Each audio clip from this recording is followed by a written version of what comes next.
Hi, this is Isha, Big Brother Boomerang Hutchinson for 410 Line Dancers. This is 410 Line Dancers TV, and I wanted to take a minute to discuss what's going on in the country in terms of the racial tensions that are going on right now.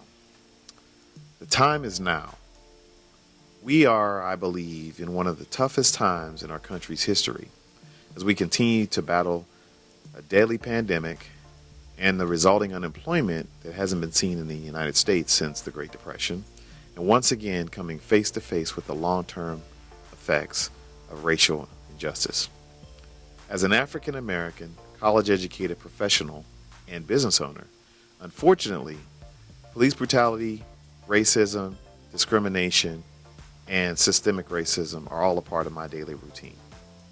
I'm all too familiar with how dangerous an interaction with the police can become. Even though I was raised in one of the most dangerous neighborhoods in the city of Pittsburgh, and I lived in gang territory when I went to college, I never found any of that nearly as scary as I find being pulled over by a speeding ticket. When I was in college, I studied slavery, segregation, Jim Crow, and of course systemic racism. My mother was really into the power of marching and protesting as well.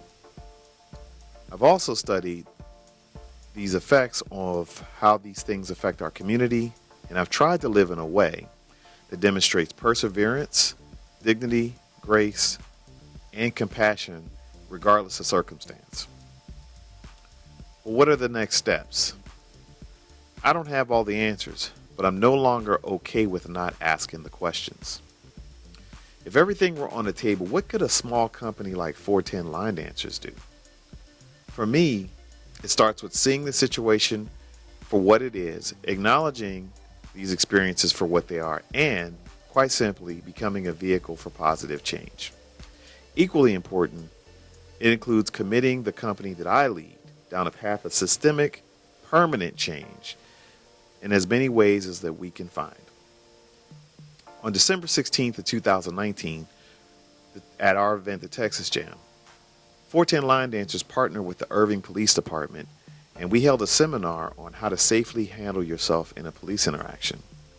Our goal was to provide tangible information and try to become proactive about the issues of police brutality that's affecting so many of us. It was an opportunity to speak to the police, to really hear their perspective, and have them understand our perspective. That conference was raw, it was emotional, and at times it got heated, but at the end of the day, it was extremely productive. My goal going forward will be to continue to work with groups like the local police, also work with banks, media, politicians, real estate agents, and other places that we've seen systemic racism in my lifetime, and try to create a dialogue and a public symposium on not only what's going on, but what we can do to come up with some possible solutions to the issue. We'll start there, and we'll listen for ideas on things that we can do to be a vehicle for positive change. Additionally, I challenge everyone within this dance community to develop some substantive, enduring ways that we can address inequities and injustices which all of us bear witness to daily. At 410 Line Dancers, we're committed to promoting a culture of equality, and we do not tolerate racism, sexism, or any other discrimination. Not here at 410 Line Dancers. If you'd like to get involved with some of our diversity and inclusion efforts, please feel free to contact me at 410linedancers@gmail.com. We are welcome to all ideas. Thank you for listening.